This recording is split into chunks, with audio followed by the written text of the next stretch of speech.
The lilies were suffocating me, their cloying sweetness, a mockery of the bitterness rising in my throat. Each white petal seemed to whisper, "Fool, fool, fool." I stood there, a porcelain doll in a designer dress, the picture of bridal perfection. Except for the gaping hole where my heart used to be, he left me a note. A note? Like I was some kind of post-it reminder he'd forgotten to throw away. Scrawled on the back of a cocktail napkin, the ink smeared with what I could only assume were his tears of guilt, or maybe just spilled champagne. Sienna, it read, the letters jagged and uneven. I can't do this. I'm going back to Melissa. I know this is unforgivable, but she's the one. Always has been. I'm so sorry. Nathan? Sorry, babe. Running back to his ex, BRB. Yeah, no. The church, with its stained glass windows and vaulted ceilings, suddenly felt like a suffocating cage. The guests, their faces a blur of pity and morbid fascination, were vultures circling a dying animal. My parents, their faces etched with a mixture of shock and disappointment, were statues frozen in a tableau of parental despair. And me? I was a volcano about to erupt. Humiliation burned hotter than the 1,000-watt smile I'd plastered on my face just moments ago. Betrayal was a knife twisting in my gut, each turn a reminder of his lies, his deceit, his utter disregard for my heart. This was supposed to be the happiest day of my life, the culmination of a 2-year relationship, a whirlwind romance that had swept me off my feet and landed me, apparently, flat on my face. Nathan, with his boyish charm and ambitious dreams, had promised me the world. A world that apparently didn't include me. I couldn't breathe. I couldn't think. All I could do was run. I fled the church, a runaway bride in a designer gown, the train trailing behind me like a tattered flag of surrender. The guests parted like the Red Sea, their whispers chasing me down the aisle. I burst through the church doors, the cool night air a slap in the face. Tears streamed down my cheeks, blurring my vision. I didn't know where I was going, just away.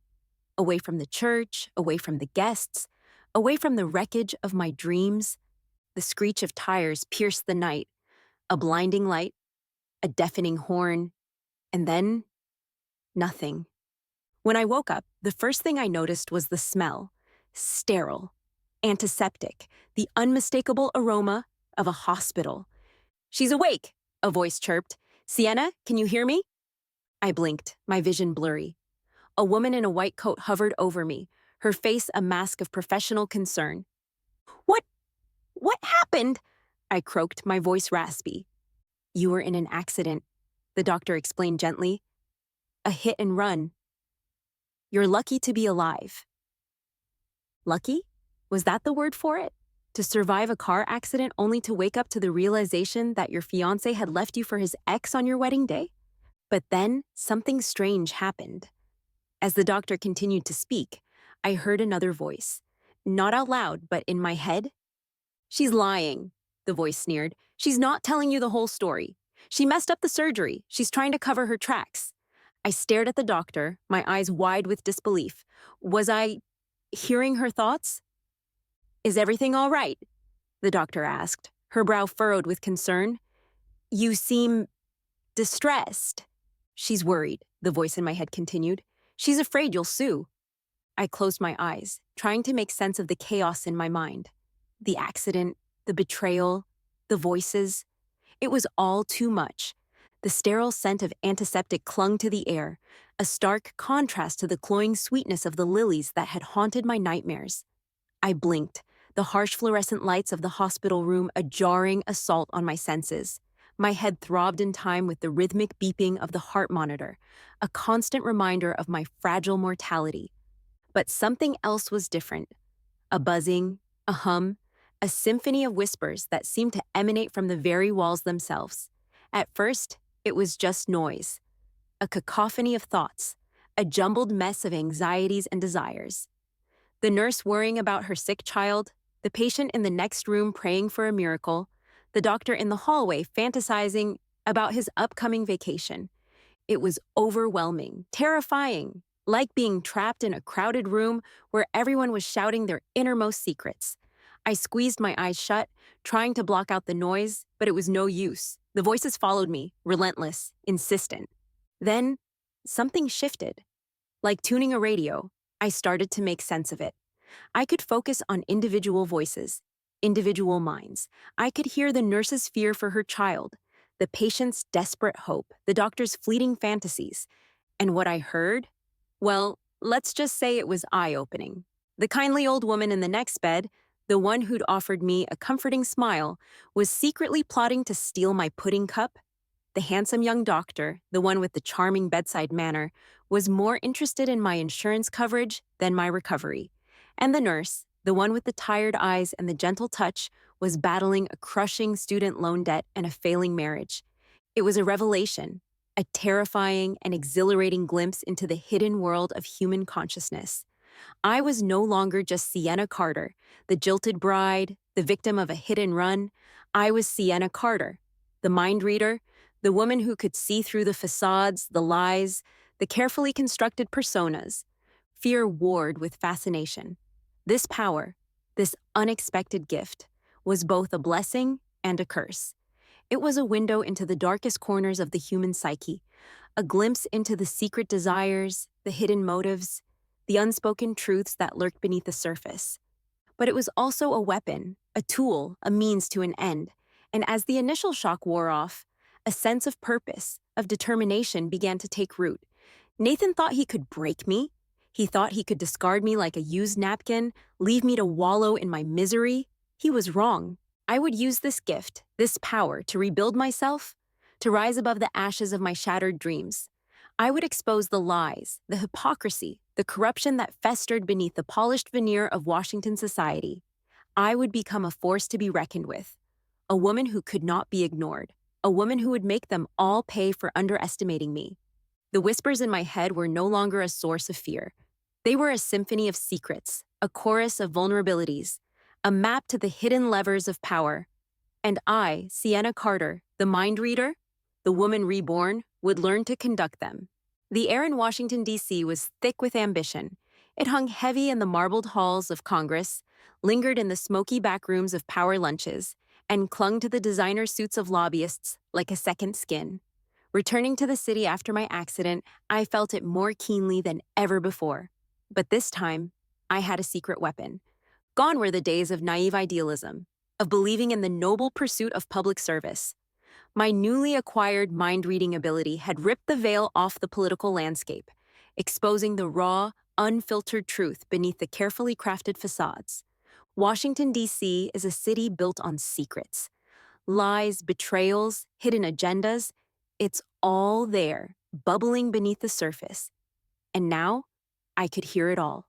Every whispered conversation, every carefully crafted strategy, every hidden motive. It was like being given a backstage pass to the greatest show on earth. My first foray back into the political arena was a cocktail reception hosted by a prominent senator. The room buzzed with the usual suspects, politicians, lobbyists, journalists, all vying for attention, all playing their assigned roles in this elaborate dance of power.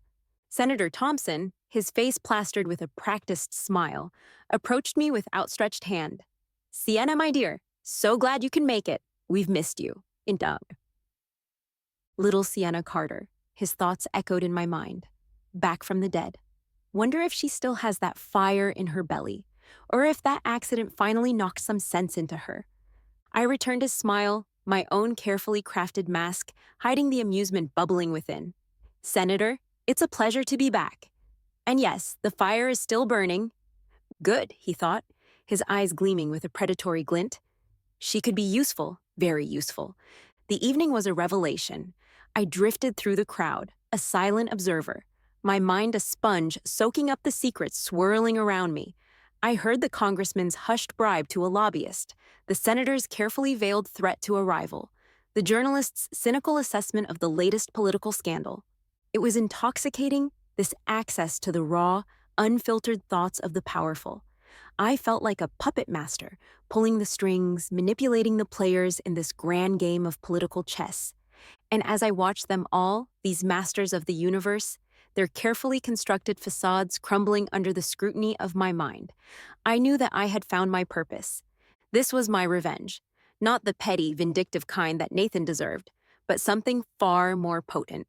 I would use my gift to expose the hypocrisy, the corruption, the rot that festered at the heart of the city. I would become a force for change, a champion for the voiceless, a thorn in the side of the powerful. The oak-paneled conference room hummed with tension. Across the table sat Senator Henderson, his face a mask of practiced indifference. Beside him, his aides fidgeted, their carefully neutral expressions betraying a hint of anxiety. We were here to discuss the Clean Energy Bill, a piece of legislation that had been stalled in committee for months. My client, a renewable energy company, was desperate to get it passed. Senator, I began, my voice smooth and confident, we both know this bill is crucial. It's not just about clean energy. It's about jobs, economic growth, and securing a future for our children. Our blah, blah, blah, Henderson thought, his eyes glazing over. Just get to the point, Carter. What's the real angle here? What's in it for me? I smiled, a slow, deliberate curve of my lips. I understand your concerns about the impact on traditional energy sectors, Senator, but I believe we can find a compromise, a solution that benefits everyone. Compromise? Solution? He scoffed internally. Don't insult my intelligence, girl. It's all about the bottom line. Who's lining my pockets? Perhaps, I continued, leaning forward, my voice dropping to a conspiratorial whisper. A certain provision regarding tax breaks for companies investing in carbon capture technology could sway your opinion. His eyes widened, a flicker of greed momentarily disrupting his carefully cultivated facade. Now she's talking, he thought, a calculating glint entering his eyes. That could be lucrative. Very lucrative. I'd hit the mark, not just the political angle, but the personal one. I knew, thanks to my little mind-reading perk, that Henderson had invested heavily in a carbon capture startup. This wasn't just about policy, it was about personal gain. The meeting concluded with a handshake and a promise to reconsider his position on the bill. As I left the senator's office, a wave of exhilaration washed over me. This was it. This was the power I now wielded. Suddenly, lobbying wasn't just about schmoozing and backroom deals. It was about knowing what everyone was really thinking, what they really wanted, and then using that knowledge to get what I wanted. Word of my successes spread like wildfire through the corridors of power. Sienna Carter, the lobbyist who always seemed to be one step ahead, who could anticipate her opponents' moves before they even made them. I became a sought-after commodity, my phone ringing off the hook with requests from clients desperate for my services. I played the game with a newfound confidence, a quiet ruthlessness that surprised even myself. I exposed corrupt officials, brokered deals that seemed impossible, and manipulated situations to my advantage with a deftness that would have made Machiavelli proud. The fundraiser was a typical Washington affair. Chandeliers glittered, champagne flowed, and the air crackled with the forced smiles and veiled insults of the political elite. I stood near the grand staircase, a silent observer, my mind sifting through the superficial chatter and unearthing the true motives beneath. Then he entered the room. Dominic Graves. The name alone could make seasoned politicians tremble. He was a legend in the halls of Congress, a man who had clawed his way to the top with a ruthless efficiency that bordered on terrifying. He was the House Majority Whip, the kingmaker, the man who could make or break careers with a single phone call. He moved through the crowd with a quiet confidence that commanded attention. His eyes, sharp and intelligent, missed nothing. His smile, rare and fleeting, was a weapon wielded with precision, and when he stopped in front of me, a hush seemed to fall over the room. "Miss Carter," he said, his voice a low rumble that sent a shiver down my spine. "I've heard a great deal about you." Intriguing, I heard him think. This one's different. She's not intimidated. There's a fire in her eyes. "Congressman Graves," I replied, meeting his gaze with a composure I didn't entirely feel. "The pleasure is all mine." "She's playing it cool," he mused, his lips curving into a subtle smirk, but I can see the wheels turning behind those eyes. "She's calculating, ambitious." We spoke for what felt like both an eternity and a fleeting moment. He was unlike anyone I'd ever met. His mind was a whirlwind of strategy, a chessboard where every move was calculated, every word a carefully placed piece. But beneath the political machinations, I sensed something else. A kindred spirit, a hunger for power that mirrored my own. "You have a unique talent, Miss Carter," he said, his eyes boring into mine. "A knack for getting things done." "She's dangerous," he thought, a hint of admiration coloring his assessment, but danger can be useful. Very useful. "I learned from the best," I replied, a touch of irony lacing my voice.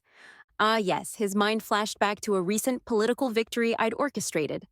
The Henderson deal. Brilliant. Ruthless? I like that. As the conversation drew to a close, I felt a pull towards him, an undeniable attraction that went beyond the usual political posturing. He was a force of nature, a man who embodied the very essence of power. And in that moment, I knew that our paths were destined to intertwine. "I look forward to seeing what you accomplish, Miss Carter," he said, his voice laced with a subtle challenge. "Don't underestimate me, Congressman," I replied, a hint of steel in my voice. "I wouldn't dream of it," he thought, his eyes gleaming with a predatory intensity. "This one's going to be interesting."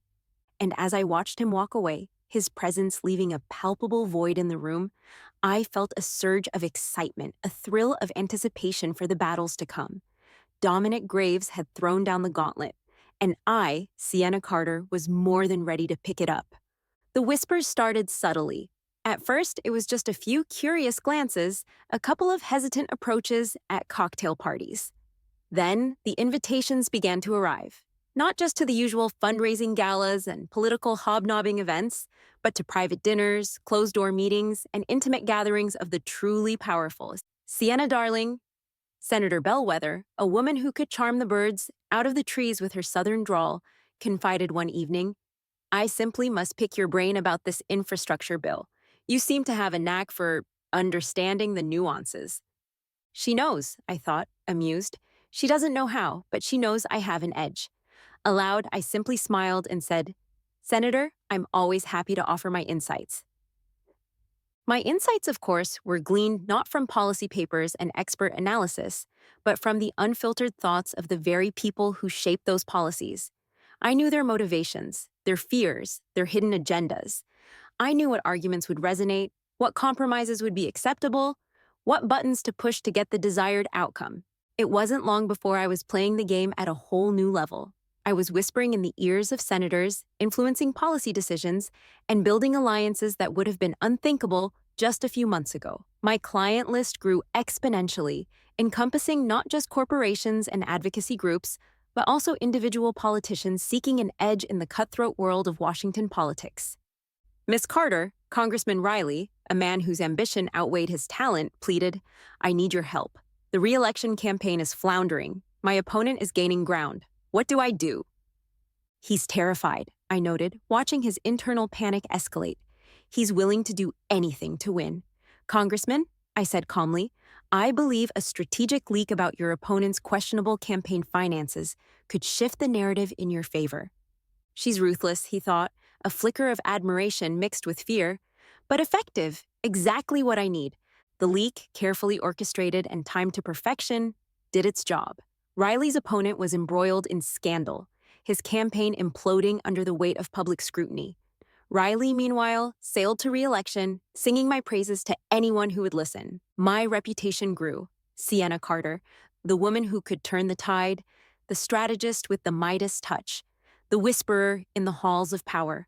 I was no longer just a lobbyist. I was a kingmaker.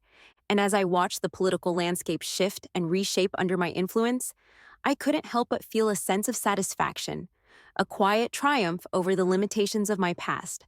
Nathan, with his petty betrayals and his limited vision, had no idea what he'd unleashed. He'd thought he was discarding a fiancé. He'd actually created a force to be reckoned with. The game was afoot, and I, Sienna Carter, the mind reader, the rising star, was playing to win. It happened at a gala for the National Symphony Orchestra, a stuffy affair filled with the usual mix of politicians, donors, and social climbers. I was there with Senator Bellwether, my arm linked with hers as we navigated the champagne-fueled crowd. "Sienna, darling," she purred, "you simply must meet Congressman Graves. He's been quite intrigued by your recent successes." Intrigued indeed, I thought, catching Dominic's eye across the room. He was watching me, a subtle smile playing on his lips. This should be fun. As I made my way towards him, I felt a familiar presence lurking at the edge of my awareness. Nathan. He was hovering near the bar, his face a mask of forced cheer as he chatted with a group of lobbyists. But his eyes, those were fixed on me, and they were filled with a mixture of disbelief and regret. No way, I heard him think. His internal monologue a symphony of disbelief and panic. That's Sienna, with Graves. What the hell is she doing? The look on his face when he saw me talking to Dominic Graves?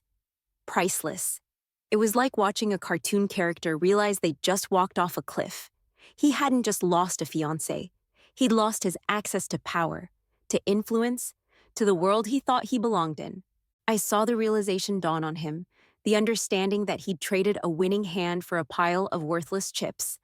He'd chosen Melissa, the safe bet, the comfortable choice, and in doing so, he'd missed out on the opportunity to be part of something truly extraordinary. She's glowing, he thought, his envy a palpable thing. Powerful, confident. She's everything I thought she'd be, and more. His internal self-flagellation was almost satisfying. Almost, but I had bigger fish to fry, bigger games to play. Dominic was waiting, his eyes twinkling with amusement as he watched the scene unfold. "Miss Carter," he said, his voice a welcome distraction from Nathan's mental meltdown. "You seem to have caught the attention of our resident prodigal son. He has a knack for making poor choices," I replied, my voice laced with a hint of bitterness.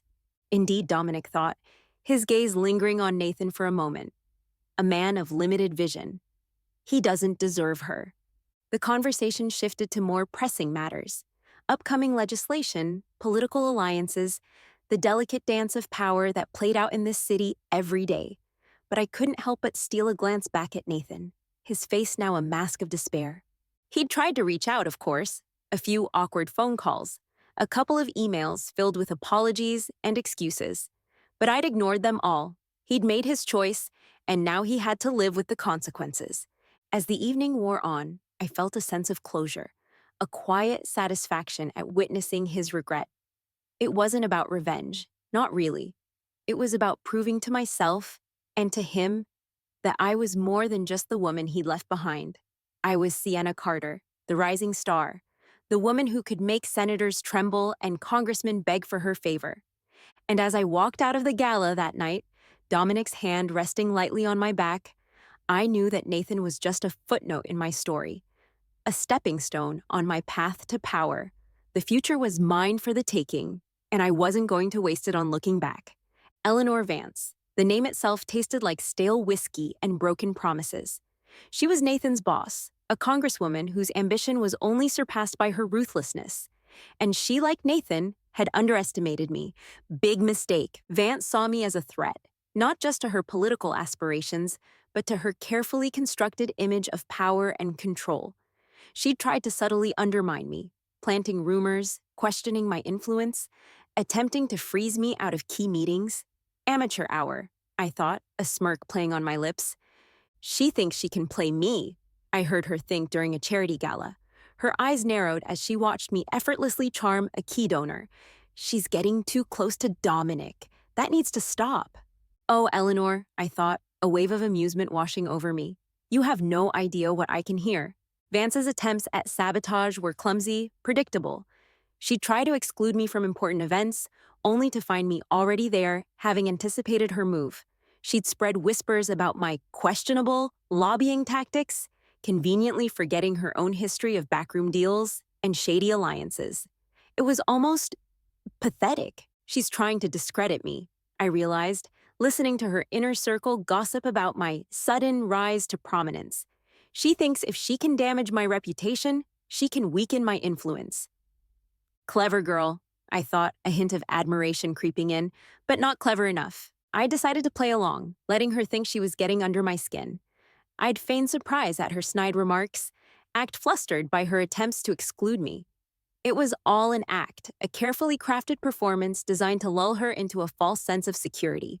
She's rattled, I heard her think after I accidentally spilled wine on her designer dress at a political fundraiser.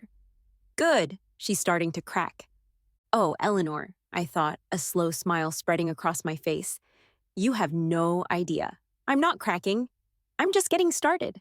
I knew Vance was planning something. I could hear the hushed conversations, the whispered phone calls, the frantic scrambling behind the scenes. She was trying to dig up dirt on me, anything she could use to discredit me, to paint me as some kind of manipulative, power-hungry schemer. She's looking for leverage, I realized, listening to her internal monologue as she met with a private investigator. She thinks if she can find something on me, she can force me to back down. Good luck with that, Eleanor, I thought, amused. My secrets are buried deep. And even if you find something, well, let's just say I have a few secrets of my own to share. The game was afoot, and I was ready to play. Vance thought she was hunting me, but the truth was, I was hunting her, and I had a distinct advantage. I knew her every move before she even made it. It was only a matter of time before she realized she wasn't the predator in this situation. She was the prey. The line between ally and lover blurred. It started with late-night strategy sessions, whispered conversations over documents spread across Dominic's mahogany desk. We were a formidable team, our minds working in tandem, anticipating our opponent's moves, crafting strategies that were both cunning and effective. You have a remarkable instinct for this, Sienna, Dominic said one evening, his eyes gleaming with admiration as we celebrated a particularly hard-won victory. A sixth sense for the political chessboard. It's a gift, I replied, a playful smile curving my lips. Or maybe just a really good poker face. She's being coy, he thought, amused. But I know better. There's something more to her, something she's not revealing. He was right, of course, but he didn't need to know the full extent of my abilities to appreciate my talent. Dominic was different. He didn't treat me like some delicate flower or a trophy wife. He saw me as an equal, a partner, a force to be reckoned with. He valued my mind, my ambition, my ruthlessness, and he wasn't afraid of it. You're not like the others, Sienna, he said one night as we shared a bottle of wine in his dimly lit study. You don't play the game for the social status or the photo ops. You play it for the power, and you wield it with a precision that's both terrifying and exhilarating. She's a queen in the making, he thought, his gaze lingering on my face. A queen who deserves a king who can match her stride. The attraction was undeniable. It simmered beneath the surface of our political discussions, a charged current that crackled between us with every shared glance, every whispered conversation. We were two sides of the same coin, both driven by a hunger for power, a desire to shape the world in our own image. But it wasn't just about ambition. There was a genuine connection, an intellectual and emotional intimacy that deepened with every passing day. We challenged each other, pushed each other, and found solace in the shared understanding of our unique positions in this city of secrets. You understand me, Dominic, I said one night, my voice barely above a whisper as we stood on his balcony, overlooking the city lights. You don't judge my ambition, my methods. I admire them, he thought, his eyes filled with a warmth I'd never seen before. She's everything I've ever wanted in a partner. Strong, intelligent, fearless. The first kiss was inevitable. It happened in the quiet intimacy of his study after a particularly heated debate about a controversial bill. It was a clash of wills, a battle of intellects, that culminated in a surrender to the undeniable attraction that had been building between us. Sienna, he breathed, his lips finding mine in a kiss that was both demanding and tender. I've wanted to do that for a long time. She's mine, he thought, a possessive streak flaring within him. Mine to protect, mine to cherish, mine to share this world with. And as I melted into his embrace, I knew that I'd found more than just a political ally. I'd found a partner, a lover, a man who saw me for who I truly was, a woman with the power to change the world. And together, we were unstoppable. The snow fell softly outside, blanketing the city in a pristine white silence. Inside Dominic's Georgetown townhouse, a fire crackled in the hearth, casting dancing shadows on the walls. We were alone, a rare respite from the constant whirlwind of our lives. He stood by the window, a glass of scotch in his hand, his silhouette stark against the wintry landscape. I watched him, admiring the way the firelight played across his features, highlighting the strength and determination etched into his face. Sienna, he said, turning to face me, his voice low and resonant. Come here. I obeyed, drawn to him by an invisible force. He took my hand in his touch sending a familiar warmth through me. "We've built something extraordinary together," he said, his eyes searching mine. "A partnership that transcends the petty squabbles and power plays of this city. We're a force to be reckoned with, a power couple that can shape the future." She's the missing piece, I heard him think, his thoughts a symphony of admiration and affection. The queen to my king, the fire to my ice. He didn't get down on one knee, he didn't need to. He simply looked at me, his eyes filled with respect and admiration, and asked me to be his wife. "Marry me, Sienna," he said, his voice husky with emotion. "Join forces with me, not just politically, but in every aspect of our lives. Let's build a dynasty, a legacy that will be remembered for generations to come." And in that moment, surrounded by the warmth of the fire and the quiet intimacy of his home, I knew that this was more than just a political alliance. This was a love story, a merging of two powerful souls, a union that would change the very fabric of Washington society.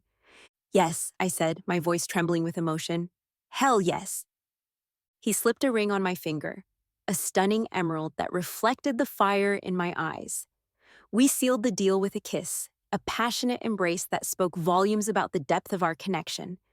The news of our engagement spread like wildfire through the political circles, sending shockwaves through the city. Alliances shifted, enemies regrouped, and the whispers started anew. "Graves and Carter," they murmured, "the power couple, untouchable, unstoppable." And as I stood beside Dominic, his hand clasped firmly in mine, I knew that they were right. We were a force to be reckoned with, a power couple that would rewrite the rules of the game. This was more than just a marriage. It was a declaration of war, a war against the old guard, the corrupt, the complacent. And we, Sienna and Dominic, the king and queen of the new era, were ready to conquer. The cathedral buzzed, not with the nervous anticipation of a typical wedding, but with the charged energy of power and influence. Every pew was filled with Washington's elite, senators with their practiced smiles, congressmen with their calculating eyes, lobbyists with their carefully crafted whispers. Journalists scribbled furiously, cameras flashed, and the air crackled with the unspoken tension of a city on the brink of a power shift. This wasn't just a wedding, it was a coronation. I stood in the antechamber, a breath away from stepping into the spotlight, my reflection shimmering in the antique mirror. The dress, a masterpiece of ivory silk and intricate lace, flowed around me like liquid moonlight. But it was my eyes that held the real power, the reflection of a woman who had risen from the ashes, a woman who had conquered her demons and claimed her rightful place at the top. "She's a goddess," I heard a nearby senator think, his eyes wide with admiration. "Graves is a lucky man." Lucky? He has no idea, I thought, a smirk playing on my lips. He's the one who's caught the tiger by the tail. And then I saw him, Nathan. He was tucked away in a back pew, his face pale and drawn, his eyes fixed on the aisle with a mixture of awe and despair. He'd been forced to attend, of course. Eleanor Vance, ever the pragmatist, had insisted on maintaining a presence at this momentous occasion. "She's breathtaking," I heard him think, his internal monologue a symphony of regret and longing, not just beautiful, but powerful, radiant. I was a fool to let her go. The familiar pang of bitterness was fleeting. I'd moved beyond the hurt, the betrayal. This wasn't about him anymore. This was about me, about the life I'd built, the power I'd amassed, the future I was about to claim. The organ swelled, the signal for my entrance. I took a deep breath, the whispers of the crowd fading into a distant hum. My eyes met Dominic's, his gaze filled with a love and respect that Nathan could never have comprehended.